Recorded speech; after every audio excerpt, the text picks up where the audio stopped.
Hello everyone, welcome back to my channel. Today we will talk about Disha Patni, her acting journey, her Bollywood career and how she has been promoting Botox culture. Disha Patni का जन्म 13 जून 1992 को बरेली में हुआ था और उनकी पहली Telugu debut movie थी लोफर और 2016 में उन्होंने MS धोनी से हिंदी फिल्म इंडस्ट्री में डेब्यू किया है। MS धोनी में दिशा पाटनी का रोल बहुत छोटा सा था लेकिन लोगों ने उनकी एक्टिंग को बहुत ज़्यादा प्रेस किया था और वो रातों रात नेशनल क्रश भी बन चुकी थी। MS धोनी के बाद दिशा पाटनी ने जैकी चैन के साथ कुंग फू योगा, बागी 2, मलंग, एक विलन रिटर्न्स, योद्धा और बहुत सारी मूवीज़ की हैं, लेकिन किसी में भी उनकी मूवीज़ या फिर उनका रोल इतना ज़्यादा इम्प्रेसिव नहीं रहा है जैसे कि उन्होंने अपने डेब्यू मूवी में किया था। दिशा ने जो भी मूवीज़ चूज़ की है या फिर जो भी मूवी उन्होंने कंप्लीट की है उसमें उनका रोल इतना ज़्यादा नहीं था या फिर उसमें जितना भी रोल उन्होंने किया है सिर्फ वो ग्लैमर क्वेश्चन के लिए था या फिर जस्ट एक फ़ीमेल को ऐड करना था एक मूवी में, तो उसके लिए उनको रखा गया था।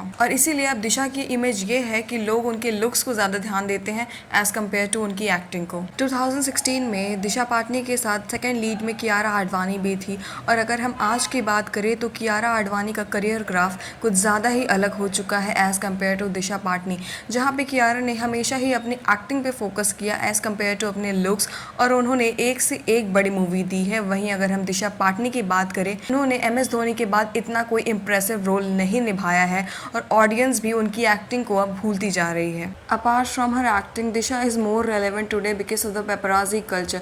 She is always spotted with her friends and wherever she is traveling, and because of that she is being talked in the town. I bet अगर दिशा पाटनी को पेपराजी स्पॉट ना करे, उनकी पिक्चर्स ना वायरल करे, तो I think hardly people will talk about her और remember हर। लेकिन इन सब के बीच दिशा पाटनी अपने लुक्स को लेके काफ़ी ज़्यादा चर्चा का विषय बनी हुई रहती हैं, क्योंकि अगर हम उनके पहले की फ़ोटोज़ को अब कंपेयर करें तो उसमें काफ़ी ज़्यादा ड्रास्टिक चेंजेस देखने को मिलता है। अगर हम उनके पहले और अब की फ़ोटोज़ को कंपेयर करें तो हमें काफ़ी ज़्यादा ड्रास्टिक चेंजेस देखने को मिल सकता है। जैसे कि पहले उनका चेहरा कुछ ज़्यादा ही नेचुरल लगता था, लेकिन आज उनके चेहरे में इतना ज़्यादा बोटॉक्स और फिलर्स का यूज़ हो चुका है कि that she can hardly laugh. उन्होंने लिप फिलर्स भी कराया है जिसकी वजह से एक वियर्ड सी स्माइल उनके फेस पर देखने को मिल सकती है। In simple terms we can say that she has completely changed herself a lot. She was so different yesterday and she has completely changed now. Sometimes I feel that Botox and surgeries are the byproduct of living in the industry, being in Bollywood.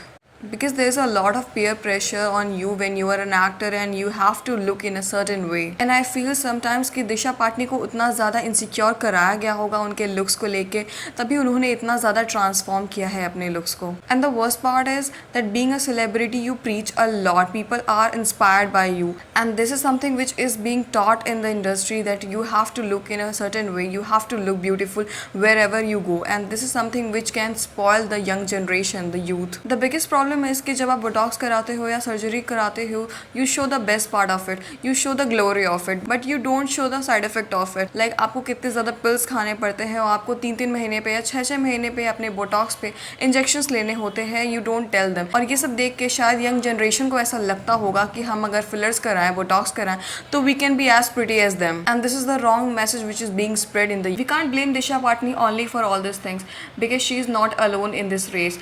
She is being followed by Moni Roy, Janhvi Kapoor and other celebrities who then and now they do the surgeries to look beautiful. But I don't know if they are aware of its side effect or just they are simply ignoring it. Well, this is it for today and I hope you would have enjoyed this video, and what's your take on this video? You can comment down below.